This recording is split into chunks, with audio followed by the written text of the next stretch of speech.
राष्ट्रीय अध्यक्ष जी जहाँ जन्मे वो एक बुद्ध नगरी थी। बौद्ध का मतलब ज्ञान की नगरी थी।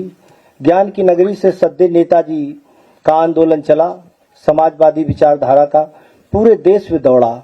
और वो देश में दौड़ के आपने शोषित पीड़ितों और बहुजनों की आवाज बुलंद की।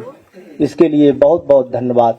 माननीय सद्य नेताजी ने जो काम किया, हम लोगों को, महिलाओं को, जो बुद्ध ने काम किया था, भगवान बुद्ध ने काम किया था धम्म में, अपने धम्म में पहले महिलाओं को सम्मिलित किया था। भगवान बुद्ध ने 4 संघ बनाए थे, भिक्षु संघ, भिक्षुणी संघ, उपासका संघ, उपासक संघ। 4 संघ में भिक्षुणी संघ को भगवान बुद्ध ने सम्मिलित किया था। भगवान बुद्ध की प्रजापति प्रथम भिक्षुणी उनकी मौसी थी, प्रजापति गौतमी। उनने ये यातना भगवान बुद्ध से की थी कि आप मेरे पिता तुल, मैं आपका पहले तो आप मेरे बेटे थे, लेकिन आज मेरे आप पिता तुल हो गए हैं। तो ऐतिहासिक काम भगवान बुद्ध ने जो किया था वही सद्य नेताजी ने काम किया। सद्य नेताजी को जब मौका मिला तो उनने नगर पंचायत में, ग्राम पंचायत में महिलाओं को सुरक्षित सीटें करी, आरक्षित सीटें कर दें की। ये एक बहुत बड़ा ऐतिहासिक काम है। और ऐसे जब समय मिलेगा आने वाले समय में, सद्य हमारे राष्ट्रीय अध्यक्ष जी, हम 1931 की जनगणना जब हम पढ़ते हैं तो ओबीसी की बहुत बड़ी आबादी है। दूसरा व्यक्ति ओबीसी है, उसकी 52% आबादी है। 52% आबादी वाले की अगर विधानसभा में, लोकसभा में अगर सुरक्षित सीटें हो जाएं, तो अगर लोकसभा में 543 में उसकी हिस्सेदारी की बात जब देखते हैं, तो लोकसभा में 543 की हिस्सेदारी जब देखता हूं तो 282 होती है। और माइनॉरिटी को हम जोड़ लें तो 44, 331 हो जाती है। तो उसमें बौद्धों को भी एक सम्मान मिलेगा, सिखों को मिलेगा, ईसाइयों को मिलेगा। बौद्धों का कोई सांसद अभी तक नहीं जा पाता है। ये भी एक माइनॉरिटी को भी फायदा मिलेगा। जब बड़े पद पर हम लोग पहुंचाने का काम करेंगे पीड़ित समाज के लोगों को, तो एक ये बहुत बड़ी क्रांति होगी। जैसे अनुसूचित जाति की वित्त मंडलों में हिस्सेदारी है हमारे भाइयों की, उसी तरीके से ओबीसी की भी हिस्सेदारी वित्त मंडलों में होना चाहिए। ये बहुत जरूरी है कि ओबीसी के लोग भी बहुत दबे कुचले हैं, गरीब हैं गांव-गांव। हम पूरे गांव में 18 साल में सर्वे कर रहे हैं। बामसेब में रहा, भिक्षु जीवन रहा। जो पीडीए पंचायत जब गांव-गांव हमने की है, अयोध्या में गया था मैं, अभी 14 तारीख को शाम को बहुत भीड़ हुई थी।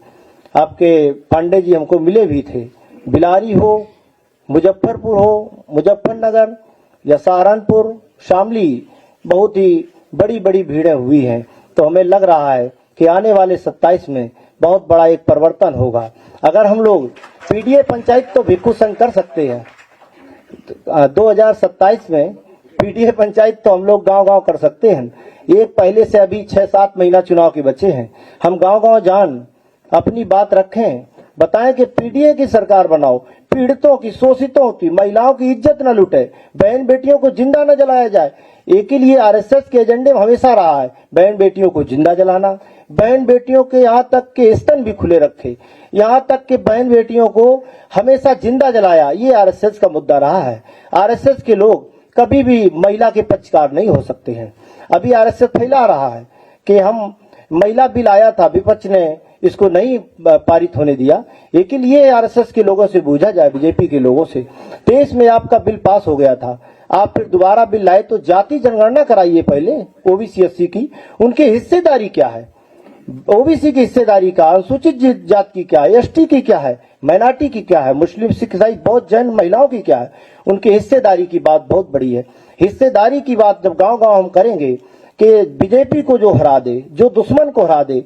आज बीजेपी भी बौद्ध भिक्षुओं को भोजन दान दे रही है। जिस व्यवस्था ने हमारे बौद्ध धर्म गुरुओं के सर कलम किए, वो व्यवस्था के लोग हमको बुला रहे हैं, सम्मान दे रहे हैं कि भोजन दान हम देंगे और चीवर दान देंगे, सम्मान देंगे। लेकिन ऐसा सम्मान किस काम का जो हमको हमारे सदियों पीड़ित 85 ईसा पूर्व लगातार हमारे ऊपर तलवार के बल पे जबरदस्ती हमारे बौद्ध धर्म गुरुओं के सर काटे गए। वहां हमको नहीं, ऐसी जगह पे हम लोग, अब हम लोगों ने भी, हम भी जाते रहे 1-2 बार, लेकिन हमने भी सोचा हम धर्म गुरुओं को यहाँ लेके आए, इसलिए जाते थे माननीय अध्यक्ष जी। तो ये हमने बड़ा एक प्रयास किया कि जो बीजेपी काम 16 से कर रही, धर्म यात्रा निकाल रही है, लेकिन हम अपने एजेंडे की तरफ 31 तारीख से लगातार धम यात्रा निकालेंगे। वो धम यात्रा पूरे उत्तर प्रदेश में घूमेगी और 27 में माननीय जी को मुख्यमंत्री बनाने के लिए काम करेंगे। जो हरा दे, जो बीजेपी का हरा दे, उसको वोट करना है। कुछ लोग तो ये भी कहेंगे कि हमारे समाज के हम आपके हैं, वो समाज के बन का जाएगा, वो बन के जाएंगे, बोलेंगे कि हमें वोट दो, हम आपके समाज के। लेकिन अगर हमने इधर उधर वोट कर दिया तो सीधे वो बीजेपी में वोट चला जाएगा। हमें वोट सीधे माननीय जी को देना है। साइकिल की बटन अगर हम दाब देंगे तो सरकार बन जाएगी, संविधान बच जाएगा, बहन बेटियों की इज्जत बच जाएगी।